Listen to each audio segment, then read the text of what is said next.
Ce soir, je ne vais pas vous dire mon témoignage parce que vous le connaissez à peu près tous maintenant.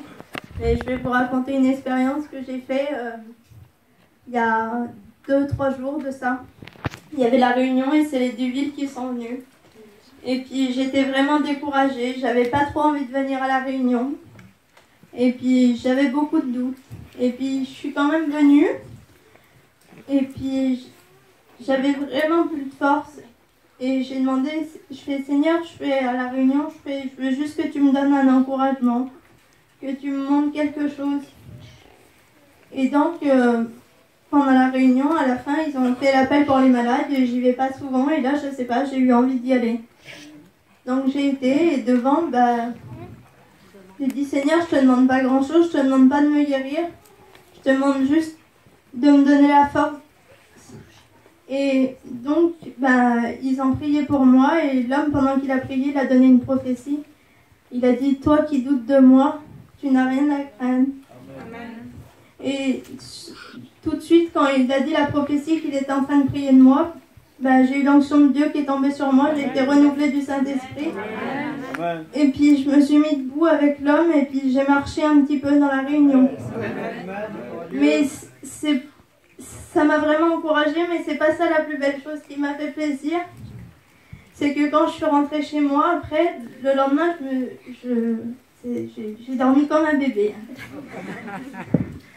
Et le lendemain, il y a des femmes qui sont venues me voir pour me dire qu'il y avait un homme qui avait levé sa main parce qu'il avait demandé une prière et il a dit si la fille qui est devant moi en chaise roulante, elle va faire prier pour elle et si elle se met debout et qu'elle marche, je lève ma main et je m'engage avec le Seigneur.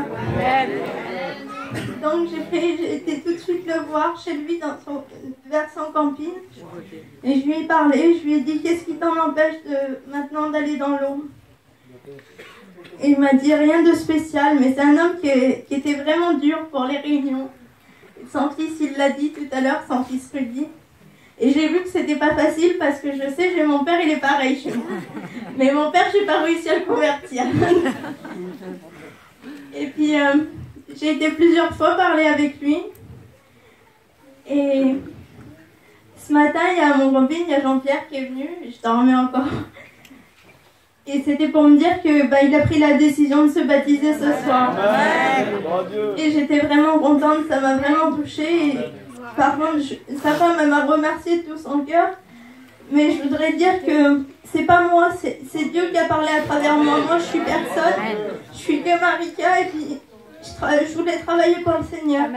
Alors, dimanche au culte, j'ai dit Seigneur, je veux travailler pour toi. Et sur la mission, il y a beaucoup d'inconvertis. Je veux aller les voir, je veux les visiter, je veux parler avec eux. Amen. Et donc j'ai demandé quelque chose au Seigneur. J'ai dit si je suis utile sur cette mission, je veux que tu me le confirmes au culte. Et Marnie, elle a donné une prophétie. Elle a dit je veux que tu travailles ici avec moi.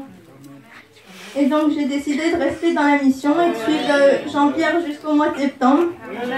Alors s'il y a des inconvertis qui veulent venir, des chrétiens dans le doute, des rétrogrades, mon camping il est juste là, il est à travers, il est gris. Mon store il est gris avec. Je reçois tout le monde de tout âge.